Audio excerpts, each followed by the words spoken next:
guys, we have Dom on here, True Love Trademark on What's up? Instagram. How's it going?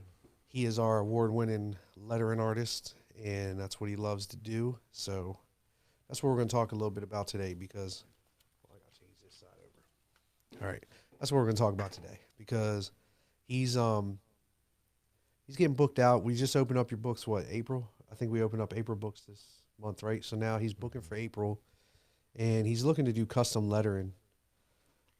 He would love to do some more leg. He's done some what he's won awards for, or he's done a leg sleeve from pretty much the hip all the way down to the ankle.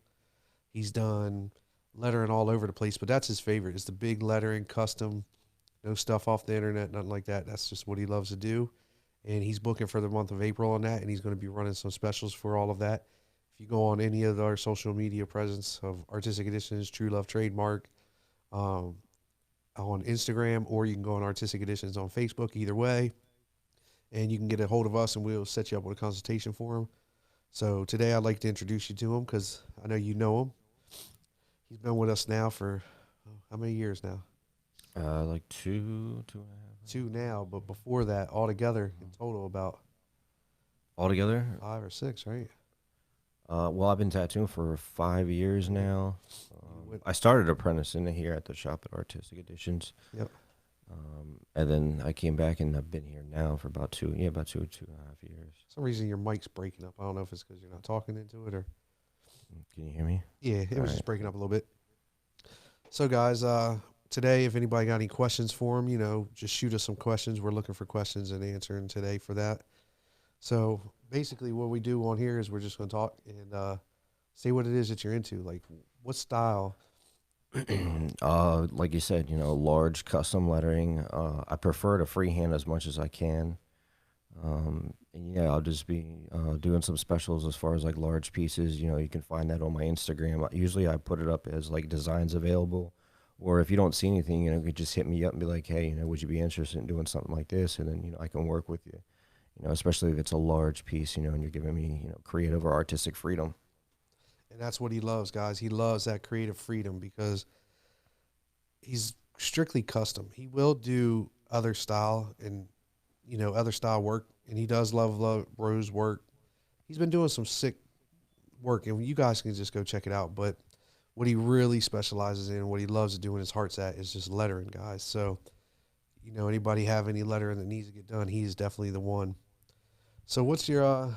Let's go with today's topic being, what got you into lettering? What made you start saying, "Hey, I want to do lettering"? Well, when I was younger, I used to draw like in high school and stuff like that. I would draw on all my photos, like the manila folders and everything. Yeah. I would draw names on there, just words and stuff like that, just from seeing graffiti, going to skate parks and stuff like that. It kind of influenced me a little bit. But I never really took it seriously. I kind of just did it more of, I was just bored and would just scribble, you know what I mean, and doodle, whatever. And then as, I got older, it started to progress and, a little bit more than that. And especially once I started getting tattooed, I started drawing more and stuff like that. And one reason why I wanted to tackle lettering is just because it was so hard for me. When I first started and like seeing it, I'd try and draw it, and for some reason I'd look at it and then I'd see people's stuff like on the internet and be like, it looks nothing like that. Like am I able to curse on here? Yeah. Okay.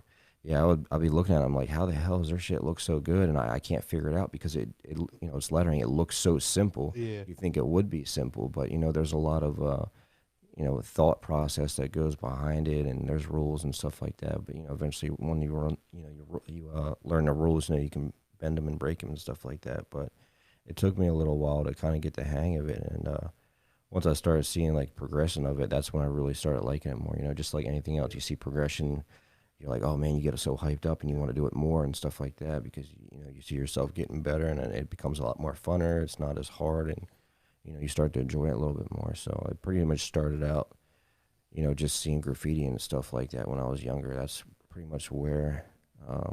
So another question is, who was your biggest and who is your biggest influencers in the industry for lettering?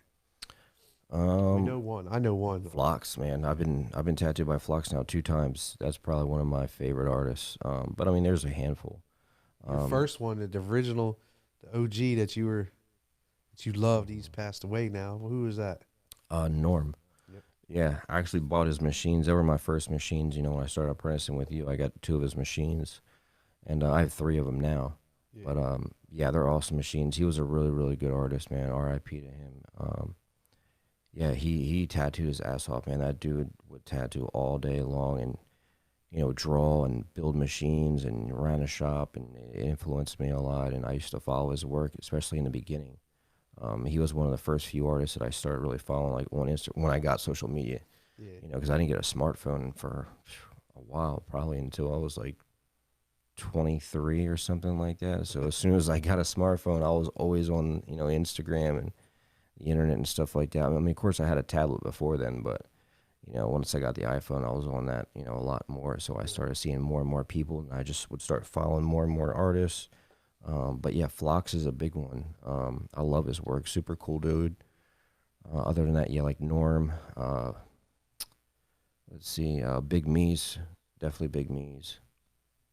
But yeah, those are just a few big ones that Yeah. I really like. Okay. What do you say to somebody that's trying to get in this industry that even if it's just with lettering artists, like what would be something you would tell them, like coming in as an apprentice to a award winning artist now? You've came from where you were to where you're at now is completely a world of difference, even in your art, like your lettering.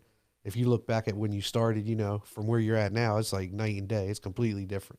Like you just stepped your game all the way up because Yeah, one thing you guys don't know about Dom that I'll tell you is if he's not tattooing, 99.9% of the time he's sitting in the back drawing. He doesn't really come out a lot. He's a funny dude. He talks a lot. He does talk and he does joke around, but most of the time he's about business and all he's doing is drawing.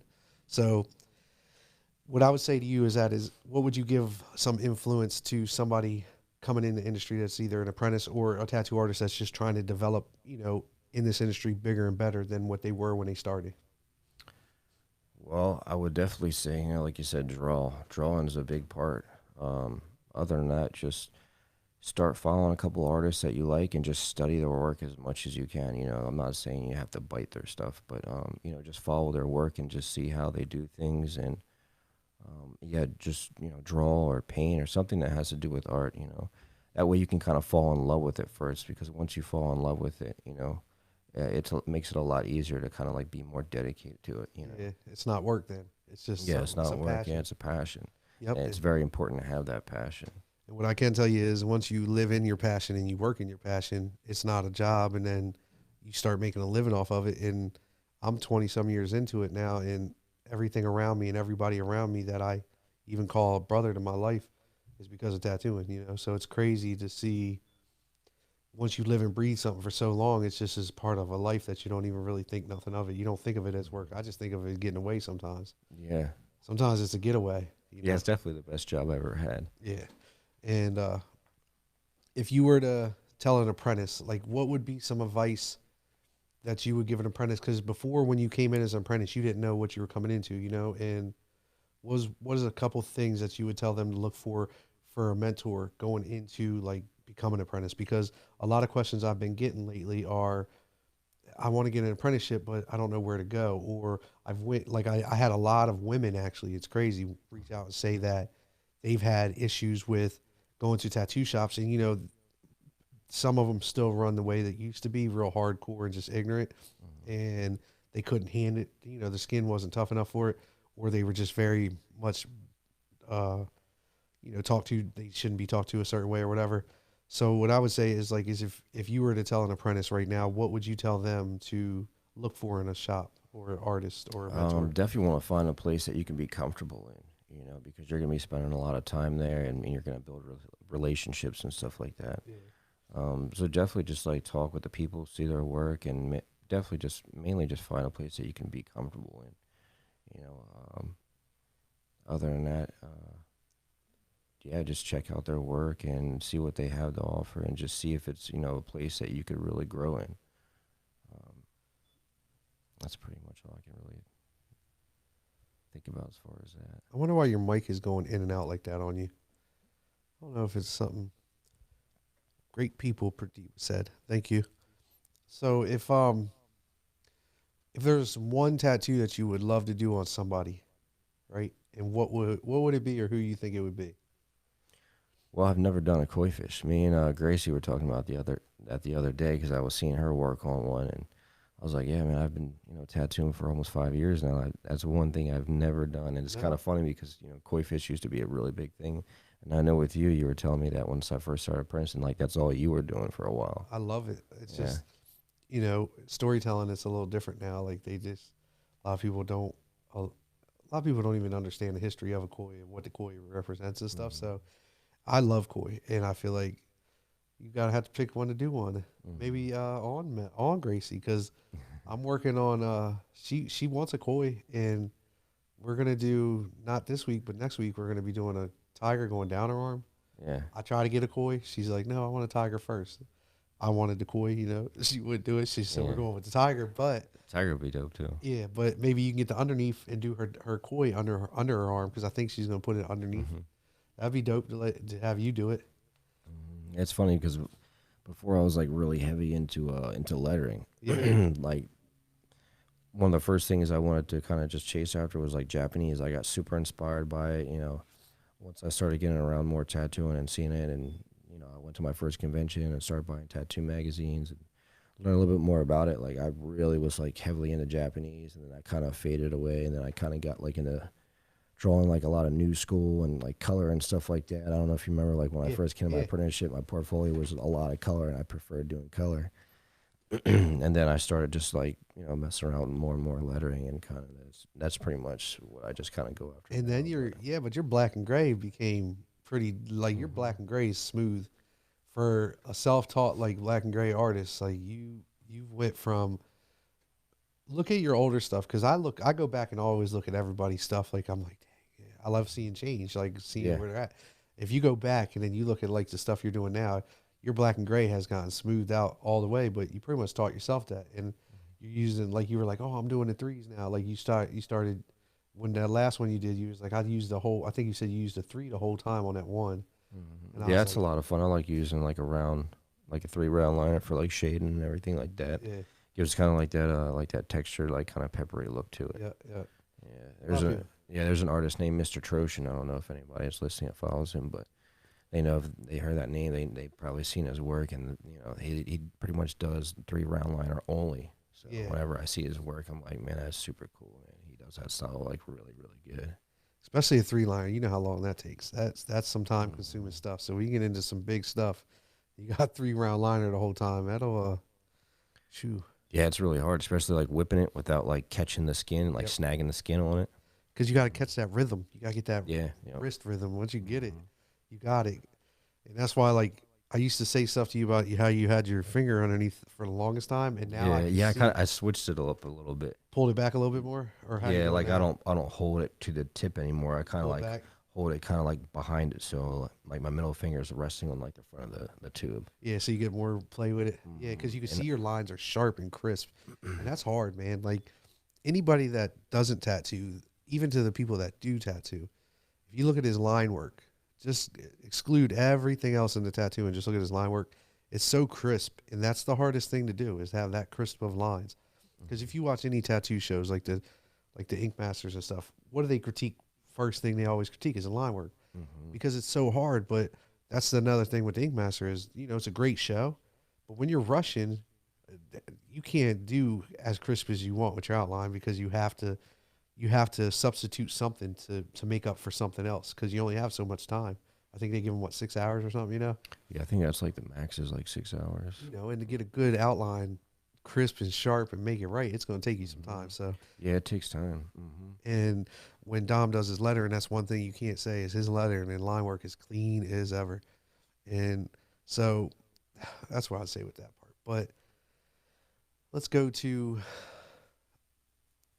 So you already said who you'd want to tattoo, right? You did say that part, right? Um, as far as like doing a tattoo would probably be a koi fish. Yeah. Either that or just bigger lettering If pieces. you Like could, I really want to do another leg, like a full leg, from hip to ankle. Would love to do yeah, one of those again. some lettering, yeah, that would be dope. Yeah, and maybe mix in like a little bit of black and gray. I like doing that too, mixing in like a little bit of black and gray into like the lettering too. Yeah, yeah. I've seen you been doing that lately. Hmm. So, out of all the people in the world, who would be the one person you'd love to tattoo? Like anybody, could be your mom, could be anybody in this Love world. the tattoo. probably would be my mom, only because she said before that she might get one. Like I know my dad, he probably won't ever get one. It's not really his thing, which is cool, and he respects what I do, and that's cool. My mom was pretty much the same thing, but once I started tattooing and getting a little bit better, she started like talking about, you know what, I might want to get a tattoo. So I think that would be super dope if I get to tattoo my mom, especially like lettering. Like that would Yeah, be cool as shit. yeah. Yeah. That's awesome. I haven't. My mom has no tattoos either. Oh Never. no. No, never had a tattoo. Mhm. It's not been her thing. Never been her thing. She respects and loves what I do, but it's just not her. So I Mhm. probably feel the same way, like my mom. I love Mhm. to Yeah, tattoo my mom. definitely. Yeah, I think she was talking about maybe getting like a yin yang or something like that. She's pretty big into like the spiritual kind of thing. But if I get to do some lettering on her, like that'd be super sick. What's your favorite piece to today that you've done? And we'll try to find it, guys, and throw it on the podcast so it's in the background. Man, forearms and legs. Probably the leg that I won the award with at Wildwood. I just love the way it healed, and it just came out super cool, man. He was a super cool client. I did a couple pieces of him before that, and he had seen a design that I did on Instagram. Was just like, yo, let's do this. And I was like, all right, cool. So as soon as I did it, tattoo convention was coming up, and it was the Wildwood one, and I was like, yo, man, let's enter it. So we did, and got second And that's place in good. that one. So that was probably And you know how big a deal that is to win second place with a heel tattoo in a convention, because usually that yeah. stuff's day of. Yeah, usually So it's it's all sharp, fresh. it looks better, and so to have a heel tattoo win second place, that's a big deal, because Mhm. not a lot of heel tattoos win first place in that type of Yeah, environment. And you know yeah, that, like I know that, because we've been in the conventions a while. So that's a big impressment. That's why I always talk about your award winning, because like not a lot of people can pull that off. I've been in there and I've put in 12 hours on a piece and lost. That I mhm, believe I should have won, but I lost. It is what it is. Next time mhm. I'll step my game up a little tighter. Yeah, definitely just want to make sure you go home and just tighten everything up Yeah. more and just give you that extra drive. If you lose and just complain about the place, then you're not doing right. You gotta lose and figure out what you did wrong to make it better. That's all. Yeah, definitely. And I'll bring that piece back out, because Christina's back is dope. Like I just want to finish it all the way up and turn that into a complete back piece, so I can enter it as a back piece That was for one with the tiger yeah in the back? Yeah, I like 12 that one. hours, man. Yeah. I was so tired though at the end of that tattoo Yeah. that I physically didn't even care to watch to see if I won. Uh-huh. I was just so irritated. I was just sitting in the back chair, and I know she was, because she was in pain the whole time. All she wanted to do at the end was eat and go to sleep. And the only thing that got her through that whole tattoo was Vaseline, because we went through 2 bottles of Vaseline, because she couldn't, like every 20, 30 minutes we were spraying it again, Mhm. because I was like, we got to get it through. And she wanted to get through with it. So I want to finish her back and then put it back into some conventions, because I know I can win with that piece. I just Yeah, it have to was a tighten really it. nice solid piece. I remember that one. Yep, I just got to tighten it up in some spots, clean it up, and then add some more stuff to it, so that way it can be a complete back piece. Mhm. Because it's a 3/4, and I was just trying to win tattoo of the day. Like I wanted to win tattoo of the day. When I go back, it'll be for a back piece, color back piece. Yeah. And I think with the Neo style, it can win, because it'll be bold and bright. So that's what I'm Mhm. gonna go for this year, next year with her, is try Yeah. to get that Yeah, I'm one. surprised you entered the one. What was it? The elephant with like the geometric like color I patterns did. on that girl's the big thigh So I piece. did. I won a tattoo. So tattooawards.com, I was on there. I was featured in that as a winning artist in Oh, really? there. Yeah. So what happened was, at the convention, they came out and they were like, oh, we want to do some, stuff. And Emma was the girl's name. She went and put it on, she went in there and took some pictures. Next thing you know, I'm like all over the magazines and all over the stuff. And I Mhm. didn't even know it. I physically never even seen the post until almost like a year later. And I was like, oh shit, I actually won. Like, That's that's what's up. crazy. But I want to bring her back. But Yeah, yeah, I right like now, that one a lot. when I tried to bring her up for the last competition, she was in college, and she's still up there. But it was just time, like couldn't get the times right, because there it's about time. You got to be there at that time, or else you lose. Yeah, So yeah. that's what happened Yeah, with that's her. another thing about like entering. You gotta have a really dedicated client that's gonna Yep. show up. You know Yep. what I mean, and not be afraid to stand there on stage with a bunch of people, looking at them and stuff like Yep. that. So, And she's perfect, because she's pale skinned, yeah. tall. It flowed with her butt. It flowed with her Yeah, it was a body. good fitment. Yeah, God, good man, I placement. just want that. I want to put that one back in again too. Like, and then um, I have quite a few models that I've tattoo models. Those are my models. Her, I have Amanda, that I'm working on her leg and then her arm sleeve. Right now we're doing an all '90s rock band sleeve on her right arm. Is that the one with the Metallica? Yeah. Yeah, yeah. In a band. Yeah. So once that's finished, I'm gonna enter that one into the. It's just now, she was going through things in her life, but now I think she could dedicate time to coming up and actually getting into the thing. It was just I was at that time when I was doing it, I wasn't organized enough for my models to get them set up. This time I will. I'll book them a room. All of them can stay in the same room together. Like I'll make sure. Make sure they come. Yeah, I'll make sure they're there this time because I know we can take over. I know we can win some awards now. Like we just had to get a little more organized with it. That was all. Yeah, I'm excited for these conventions to start coming back. Yeah, definitely. We got invited to one the other day. It's in Iowa. Iowa? It's called Middle of the Map Tattooing or something. Tattoo convention or something. Yeah. Who's that by? Is that by? I don't know who it is. They just messaged me on Instagram the other day and asked if we wanted to be involved in it. Iowa. Iowa. Potato country. I think right? it's in May. So I might look into it, see what it's about, and then do that. But I just checked it last night, so I didn't really get a chance to dig into it and see what it's about and see what's there. I did see I see he's got some vendors going. So he's got FK Irons, he's got Worldwide going, World Famous is out there. So there's some good name vendors. So I'm thinking, okay, if they're going to spend the money and get their people out there and put all their product out there and spend the money, it's got to be something pretty decent. Yeah, it might turn out pretty good then with all those big so guys. we'll try, and we'll try it out probably. Bring out the supply store and the tattoo shop. Yeah, I'm excited to do that. Show off all machines and all. I'll do the new ones come in. We got the new tattoo machines coming too, guys. They will be in. The X Factors will be in next week, hopefully. And we just launched a new product line with Emila Tattoos cartridges, which is a huge vendor that I've been wanting to get in with for a while. COVID kind of put a damper on some things with that, but now we're back in action, and finally, they're coming in line. They'll be here next week, probably Monday, Tuesday. So we'll have those coming. Yeah, I tried a few of those cartridges, man. Definitely want to get some more of those. The liners, I really like the liner and the round shaders. Yes, the membrane in there is good. It's powerful. It pushes. Yeah, it's really tight. Like the needle doesn't have a lot of play in it. Yep, and when you run that line, it's crisp. So I like them, and it was just weird dealing with things because of when you're trying to have stuff built and made, it's different.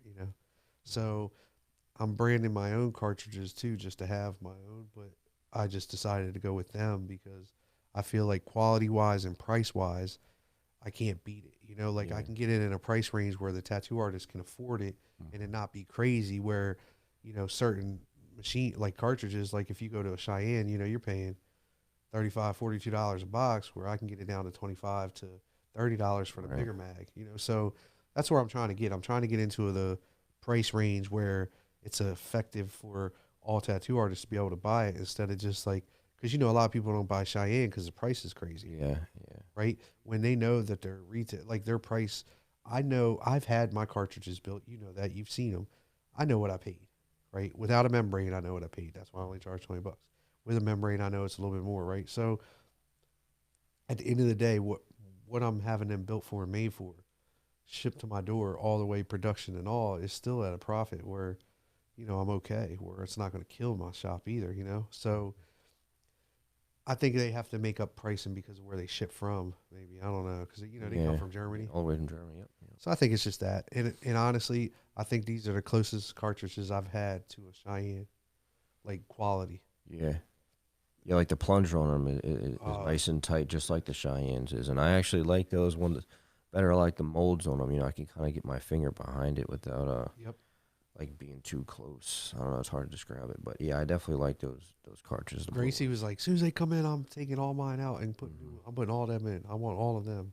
Because she used it on that one portrait. I was like, well, try these ones. Tell me what you like. I was like, because I used them before I let anybody, right? Because I want to make sure first, right? And if I don't like them, I'm just going to toss them. That's what I've done with every other cartridge that I've been working with, trying to find the right ones.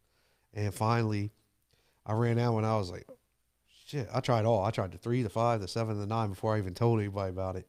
And I was like, oh, shit, every one of these are hitting. Yeah. I was like, all right. Because, some cartridges, you can get a 3 or a 5 and they're going to be good. And then you get a 7 and 9 when they're a little heavier. Yeah, they can be completely different. I've had ones where, like the 3s are pretty tight. And then you get to a 9 and then the needle just has so much play in it when you're running that line. You can see the needle moving like this in the skin. Yep. That's why I didn't want to tell anybody yet.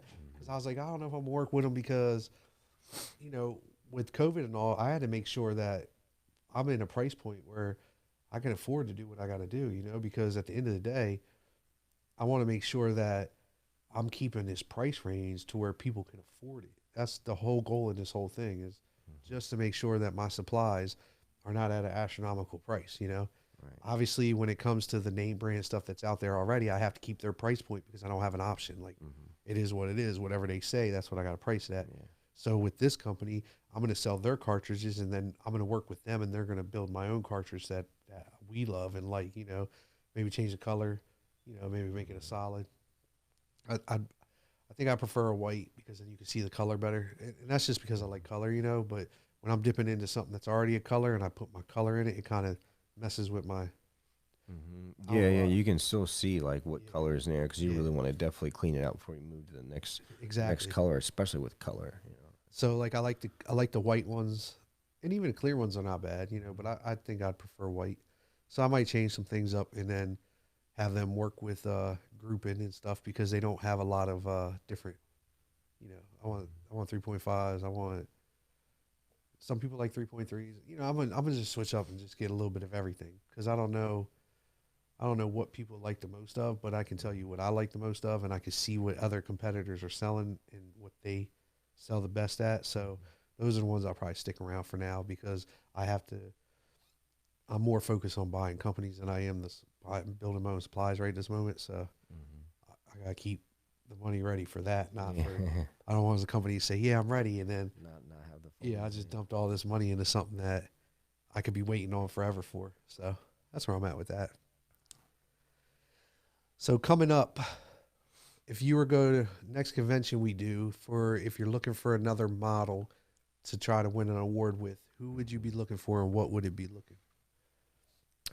Somebody that's completely open as far as the design and everything like that. You know, they can have the name or the words or phrase that they like, but as long as they're open to a design, that way I can kind of finesse it a little bit, do something a little bit different, but still build it, so that it's judgeable as far as like a convention because they look for certain things. It can't be like super crazy to where they can't read it. But like I like just doing big bold pieces. So and also someone that's dedicated to show up and not afraid to get on stage and show off the body part and everything. And there is one thing with the conventions, they're Fridays, they're Thursday, Friday, Saturday, or they're Friday, Saturday, Sundays. We get there Thursday night. Usually we set up the night before. That way we're organized and ready for Friday when they open. But you would have to at least come for a Saturday or a Sunday because we would want to be able to put the competition in. Maybe even on a Friday. Maybe a Friday, Saturday, and a Sunday. So basically, what we would be looking for, and goes to all of our models because we all have models, right? So what we would be looking for is somebody to be able to come for the 3 days, Friday, Saturday, Sunday, and you might only be doing the Friday or you might only do the Saturday. We'll figure that out as we go, but understand it's going to be one of those 3 days, and you have to be able to sit. You have to be able to sit for your tattoo because it's going to take some time. You're thinking usually we get about 11 hours of tattoo time, 12 hours of tattoo time to make sure that tattoo's ready for the stage. So as long as you can sit for at least 4 to 8 hours, I would say, Yeah, give us definitely. that. Try to make sure that your pain tolerance level is good for something like that because it is being judged. So we can't have a lot of movement and stuff like that. It's not like we're calling anybody out or anything. It's just what it is. I know after 4 hours, I get a little fidgety. You know, I don't like getting tattooed anymore. I'm like, all right, you got to chill for a while. So as long as you can sit for the time, we're good on that part. And then there will be what is it? There's different styles. So he'll do the lettering. I'll probably do a color piece. Gracie will probably do a color portrait. Pete would probably do a black and gray realism, maybe animal or phase two, probably. Mel, I'm not sure. I'd have to, when she comes on the podcast, we'll talk about it and see what she wants to do because I don't know. And all the artists will be coming back on. All of Artistic Editions, Supply Company, and Tattoos Pro Team will be coming on, and we will be talking about like what it is they want to do, so that way you guys understand, and we'll line it up that way. But understand, we're going to be looking for models for the rest of the year, starting probably, I would say Mayish, because I don't know when everything's going to kind of relax a little bit, and I know this might be a problem with some people. So we're trying to make it. where you guys can come. Uh, so look at it that way. We will help with hotel stays and stuff like that. We'll make sure everything's set up. You know, we're not asking you to pay everything out of pocket, but understand where you have to pay for the tattoo. We will give you a good discounted rate on the tattoo. It will not be free. Yeah, we'll hook you up and work with you. You know. We'll definitely hook you up on the price just because we want to be able to put that in a competition and start putting some plaques on our walls again. It's been a couple years. We haven't been to a convention because of all this fun stuff going on in the world, but we're about to get back to that, and I know you guys are looking forward to it. So are we. Yeah, definitely looking for somebody with some nice skin that's not afraid to, have like pictures taken of them and everything like that. Just a good, nice, clean canvas, like open areas, like prime real estate, like forearms, legs, preferably where there's like no other tattoos around it, or any kind of scars or anything. Or even like a sick, like across the shoulder. You know how they used to do like last name across shoulder? Oh, yeah, like a big back rocker, from shoulder to shoulder. That would be dope. That would be pretty dope. Oh. You haven't done one of them in a while, have you? No, it's been a while, yeah. That's a good area, too. The skin's nice and tight. Yep. And that way you can sit them right. Because at the convention, it's all about how you can sit them, too. We can bring we have the tassel table, so we're good there. Placement definitely makes the tattoo stand out even more. If it's on like a really good placement, it just amplifies the whole, feeling for the tattoo. Yeah. And when he says you have to be comfortable, the reason why he's saying that is because you're going to go up in front of like 5 judges. And you're going to be on a stage, and there's going to be people out in the audience looking at you, and they're going to look at all your tattoos, and then they're going to turn you around, and they're going to show the audience. And then you got this guy that comes up, and he's a very, very entertaining fella with no filter. So you just got to be comfortable. You have to be comfortable with shit talking. At the end of the day, that's all. Prepared to hear some jokes from him. Yeah, hear jokes because he's a shit talker. He's funny. He's no harm intended. It's just all fun and games. At the tattoo convention, we try to keep it as like a happy place. So that's all it is. But as long as you're comfortable with that, you're good. And I'd never had a model tell me that she was uncomfortable on the stage. She just, and sometimes he won't even say nothing to you. Sometimes he won't even say, he just look at the piece, oh, that's sick, da-da-da, and keep it moving. But if you got some boobs or something like that, he's probably going to say something. And the crazy part, he's gay. So it's not even like he's hitting on you. He's just talking shit. He's just having fun with life, He's a character. He's a funny guy. Yeah, he just went through some stuff, man. Had surgery and all that other stuff. Yeah. I don't know what it was. I saw it on social media, though. They were. I don't know if it was cancer. I don't want to say that, but Yeah, it was something where he know. was in the hospital. Yeah. I think he's better now because the people have said something. I don't really get on social media like it looks like I do. I just post and get off, though. I don't really look through social media because I feel like, now my social media, because all the people I started following and the groups I'm in now, I see more positive stuff. But I just try to stay away from social media as much as I possibly can. All right, so Dom, what can we talk about now? Because we've hit a lot already. What do you got? You going snowboarding after this, aren't you? You and Isaac? Yeah. Yep. I think skiing, snowboarding. Oh yeah, skiing is Blue Mountain. So keep an eye out for that because band production might throw a little bit of videos together today of some Dom and Isaac riding the snowboards and skiing, hitting some slopes. It's been how long for it's been a few years, quite a few years, so I'm a little rusty. So it'd probably be entertaining to watch me fall. Yeah, it'd be fun. If you skied before, though, I think you'd be all right. Because, like, when I get up there, right, and I'm not a skier. Like, I'm the bunny slope guy that just doesn't know how to stop. Yeah. And I can move to side to side, but I don't know how to really slow down much. I have a hard time with that. Every time I put my feet together, like they say, my legs spread. So I feel like I need shorter. I need not them long skis. I think I need the smaller skis. Yeah, like the real short ones? Yeah. Do they have those there? You can rent them? I forget what they're called. Yeah, they're like the short skis. They have the shorties. I don't know if you can rent them, though, but they do have them. I see people. Yeah, those look cool. Those look dope. I'd like to try those. I feel like they'd be easier to, like, put my feet together and slow down versus them long ones where it's, like, all that out there. Yeah. They overlap, they catch, they crisscross. The other ones won't do it as much, so that might be fun. Yeah, it's scary when they cross over like that. I was my last time going, my wife, I feel like, probably put an insurance policy out on me. I'm not sure. She took me up there, and we were supposed to go down like this green, which is like above the blue, like it's like Yeah. or blue. I think it's like green, blue, and then purple or something like that or whatever. Yeah, it's like after the bunny slope. Like the Yeah. green is the So next I was one. like, all right, I'm good. I've been out here a little bit. I feel like I got a rhythm going. No, we go down this little trail, and it's like you go into this little wood area, and then you got to pick which way to go or whatever. She took my ass down double black diamond. And then, not even the best part about it was, so when you're going down double black diamond, there's like these rivets, right? It's like this, and then there's other one on the other side that's closer to like the lift. It's flat. So I'm on the rivet side. Amanda's on the straight side, and I'm just going down screaming like, "Oh shit! I can't stop!" And I'm like, "Do do do do," right before the bottom. Right, I mean, right before probably like 30 yards before I hit the very bottom where it's smooth again. And then you got that long drive out, like ride out. So I knew I was good. Nah, I ate shit. It slid the whole way down. Like, I was That's so funny. mad. I was like, I ain't skiing no more. Sat my ass in the bar and just drank. That's funny. That stuff ain't no joke.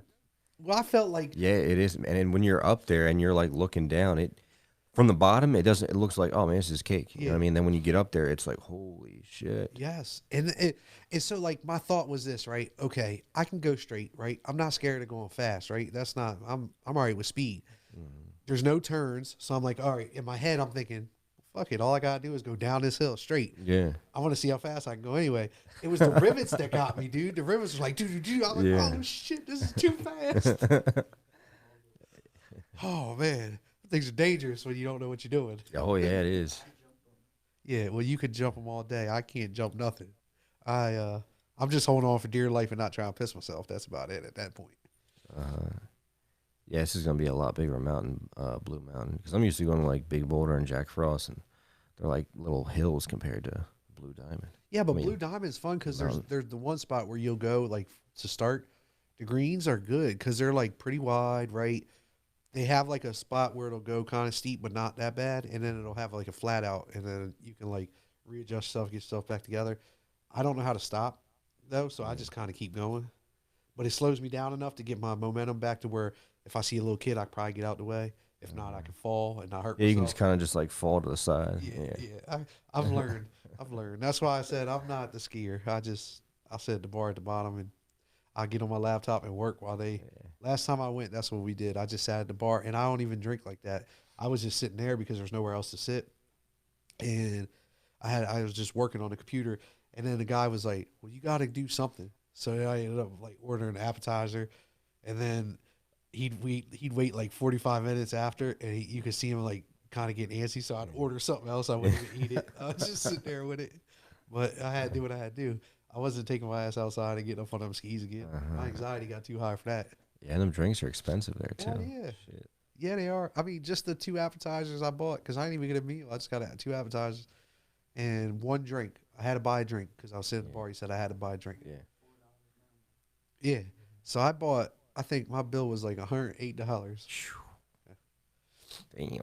And then finally, the girl was like, "He's getting off in 20 minutes." So she let me sit at the table in the corner, like by myself, and that's where I sat the rest of the time. And it was awesome too because it was like I could see right out The windows. and I'd try to look out there and be like, "Okay, is that who's that?" Even though you can't tell who the hell is who on that mountain. You can probably tell like if right now if he's wearing them orange pants, I could probably look for him that way. But back then, everybody's wearing black. That's funny. Yeah, I'm excited. Oh, you'll have fun. I can't see why you wouldn't have fun. It's not bad up there. As long as you don't care. You don't have anxiety like me, you're good. They do rent them at the sports. They're called sports skis. Is that what they are, sports skis? I don't know how to say that name, so I don't want to mess it up. But that's who said it. Garcia. Thank you, buddy. Yeah, I'm gonna check those out when I get up there. That'd be cool because then you can do the little skis and let me know if they're easier than the bigger. Because my wife said, because I said I'd go back and try again if I did the smaller skis. I just can't stand them big skis. I don't like them. Especially like getting off the lift and stuff, like Yeah, getting off the lift is just tricky enough in itself. Like you got to do it like just right at the right time. Yeah, because what'll happen sometimes is they'll come together and it's just pushing you. You got to go. Yeah. and then it goes flat and then comes down a little hill and then brings you to the flat. And that little can tear you up, man. Yeah. If you're crossed there, then you gone. You eating it. I've done that plenty of times. You ever see the bike? It's got like little skis on the bike. It's like a little Yeah. mini bike. Yeah, do they have those there? Oh, Is shit. it? Damn. But you Yeah, can those ride would it be down the sick. hill. Yeah, you can like ride it down and like do tricks and shit on it. Yeah, it's pretty cool looking. Shit, that sounds like fun. Mm-hmm. I'd probably do that Yeah. because I wouldn't be as scared on like a dirt bike or bike because I'd be all right with that. Yeah. How do you stop? Do you know how to slow down and stop on that? I don't know if there's even any brakes. Or is it kind of like just turn sideways? Yeah. Yeah.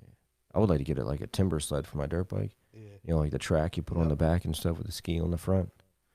They're pretty sick. They're expensive though, but they'd be sick. I'd take a trip to Colorado one day, Mm-hmm. like a group trip. Everybody go up Colorado, get like a loft for everybody to stay at. I didn't say I'd go ride the trails. I'd be the guy going around. Yeah. They have 4-wheelers and stuff. I go ride the 4-wheelers and stuff. Yeah. We go tubing too. You can do tubing. Yeah, but I don't see. Here's the thing. I said it for entertainment for you guys, right? Yeah.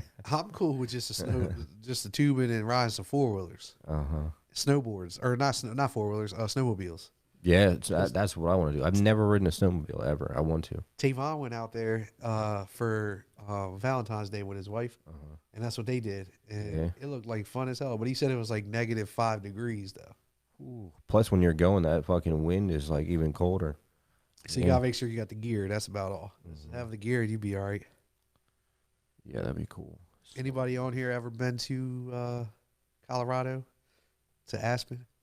Because you got to fly a little plane into Aspen. They don't have like a big airport you got to get. Oh, really? Yeah. So you got to fly in. And he said he took a helicopter, I think he said. Or no, he said he took a little plane in. And I took a little plane from Missouri back to Delaware, or Missouri to Philadelphia.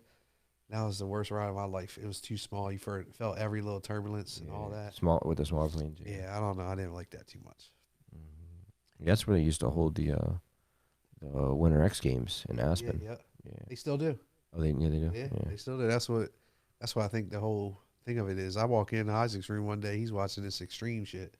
We're like going down this mountain that's like a 12 degree, like that. Yeah, steep. Straight down. I was like, I don't know about all that. I was like, yeah, it's sketchy. I got to go down on my ass, just slide down. It's a lot of powder though, so I feel like if you wreck, you'd probably be okay. But you're gonna tumble for a while unless you know how to stop. No, you don't want to wreck. I don't want to go down it. I don't even know if a sled would be enough for me. I pick up too much speed on a sled. Heck yeah, you don't. 12-degree pitch. Yeah, you'd be. Give me a sled with like some Zooming. handle that digs in the snow to break you. Oh yeah, I remember those. That would be the shit. That was with little kid stuff. So I feel like we had a good podcast. I don't really have a lot. We talked about everything I wanted to get out for you because I wanted people to know what you're doing and what you're into and all that. He does. Another thing you do though that we didn't talk about was your roses and stuff, man, are fire. Like your black and gray is fire. And I know it's not something you do a lot of, but like a rose with like a name. Yeah, I like that. doing those. Those are fun. Yeah, because you've done quite a few of those. Believe it or not, though, I actually enjoy doing skulls more than I do roses, but I rarely ever get to do skulls. So yeah, that's one thing I would like to do more of since you asked, like skulls, like mixed lettering with skulls and stuff like that. Yeah, because I do a lot of roses, which are fun and everything, but I like doing skulls, man, because you can put like texture in the skull and stuff like that. Yeah, if you take your time and do it right, you can get all kinds of detail in a skull. It's just you have to. Most people take a skull and just do the basics just to give you the outprint. Ray used to do a lot of cool looking skulls. Yeah. Like that was his thing with skulls. He drew them all the time though. That was like his thing. Now you don't see him doing much of it at all. Yeah, that'd be cool. You should probably get back into that. Never leave away from what you're good at because that's what people will start coming to you for. So guys, you heard it. Dom says some skull work. Y'all want some skulls, lettering, freehand lettering. Freehand lettering. And anybody watching here know any good places for snowboarding and stuff, they are looking for places to go snowboarding and skiing. Or mountain biking. Now it's getting warmer out. We were just talking about that. Actually going to Blue Mountain like when it's warmer to do some downhill or mountain biking. You be getting a lot of spam. I get a lot of spam messages. Yeah, my Gmail. Yep. All right, guys. Well, we love you. It was good hearing from everybody or talking to you guys. Thanks for having Dom on. Thanks for If you having me. want to go see Super him, cool. you go on True Love Trademark on Instagram. That's pretty much all the platform he uses is just that platform. He does have an email that you use for your booking, right? Process. So I think I do have the email on there. Mostly like to prefer Instagram because that way, the main important thing is I like people to look at my work first. That way they can see that, what I do and everything I do is custom.